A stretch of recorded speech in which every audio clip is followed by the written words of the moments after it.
Hello guys, today I want to show you how to root your Quattro 4.5. Excuse me. We're going to begin with a simple tutorial. I'm going to try to do this as quickly as I can. First things first, the drivers for this phone, you can't find them by just plugging them in or going to any website. What you got to do is you need to download PDANET. It's a program for tethering your phone to your computer, but for this purpose it solves our problem by installing our drivers. I had it around here. Here it is. This is the official website, PDANET.co. Basically, you obviously click on it. It'll be an exe file. Double click on it, run it. Once you install it, I would recommend having USB debugging enabled on your phone, and once you run it, everything should go smoothly. It should ask you somewhere between the middle of the installation, step 1, 2, and 3 of doing USB debugging on your phone and make sure the cable is plugged in. What you're going to want to do is make sure it's plugged in. If not, it won't proceed to the next steps to finish the installation, and if it doesn't, just unplug it, plug it back in while you're doing that, and it should go through and you should have check marks and everything should work fine, and it should say installation successful. Once you do that, or one step closer to getting it rooted, you're gonna have to download binary. And let me interrupt real quick. This right here is one of the screens that you're gonna see while you're doing the installation of PDANET. You're gonna want to click others, obviously, since our phone is from a company called BLU, and you're gonna click OK, and from there on you keep going until you finish. Next thing is you're gonna need the binary. For this purpose, I use binary version 30. Let's see if I can download it. I can show you guys real quick.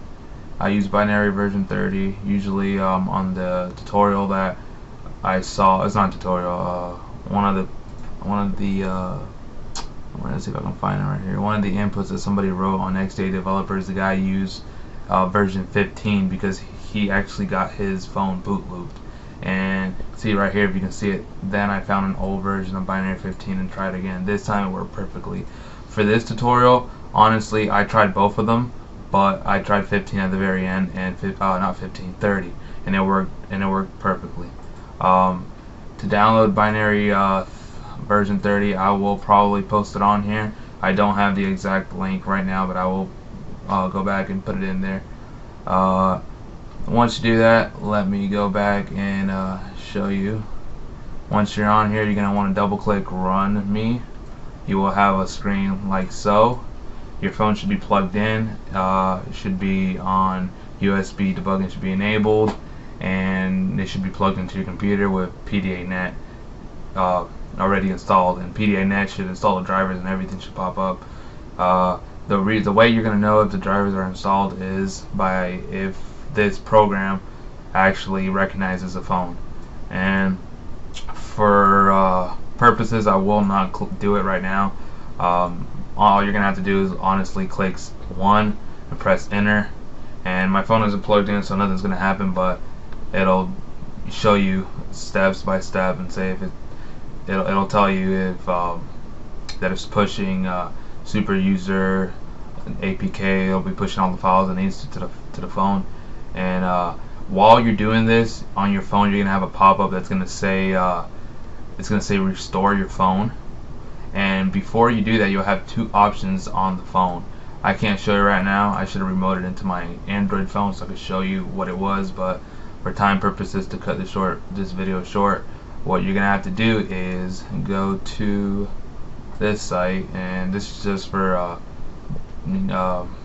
purposes of showing you how it is. You're gonna have to do a PIN activation, a PIN password on your phone. Go to system settings and just create your own PIN code. Just make it 4 or 5. I did 4, and then click next. It'll prompt you to do it again. And once you're done with that, on your screen on your phone, you should do this before you run the Run Me. I apologize. You should do that before you do the Run Me. So whenever you click Run and it's pushing all the files to it, and on your phone it pops up saying to restore, you type in both of your encryption password, which is your PIN code, and then at the very bottom of the phone you click restore, and you should see these little com.android settings, just moving on the very bottom of the screen, not too fast, and your phone will reboot.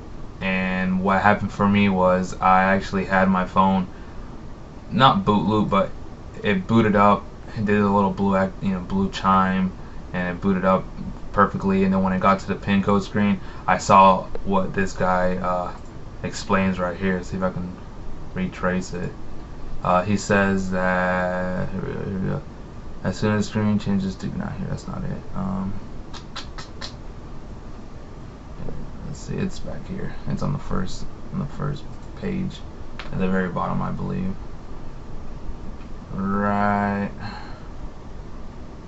Let's see. He says that now my phone is in continuous boot loop. It gets a lock screen, which is what I just told you. It'll get to the pin code, and then it says system UI has stopped. And at this point where he says system UI has stopped, for me, I saw a pop-up at the when the pin code that says system UI, and then my phone just randomly rebooted again. And once it booted up perfectly. I got to enter my pin code, and it was rooted. It's that simple. So ignore what's going to happen. Your phone won't get bricked. I promise you that. If that does happen, there is a step-by-step right here on the second page where he says that all you have to do is right here. See how it happened to him. He said ADB reboot recovery, and see everything is faked. I figured out how to get into recovery, and I was able to do factory reset from there, and everything came back actually maybe better. He found an old version of binary 15. He subsided to using version 15. I stuck to version 30 because, to be honest, I don't see why it didn't work for him. It worked perfectly for me. And my phone is rooted. Everything works fine. I installed Titanium Backup Pro. I uninstalled some bloatware, and everything works just fine. So I will be posting on another video how to do all the other removing bloatware and simple stuff like that, and adding modifications and things like that to the actual Quattro 4.5. But that is simply how to root it. I will post all of these links at the very bottom of the video, and thank you for watching, guys.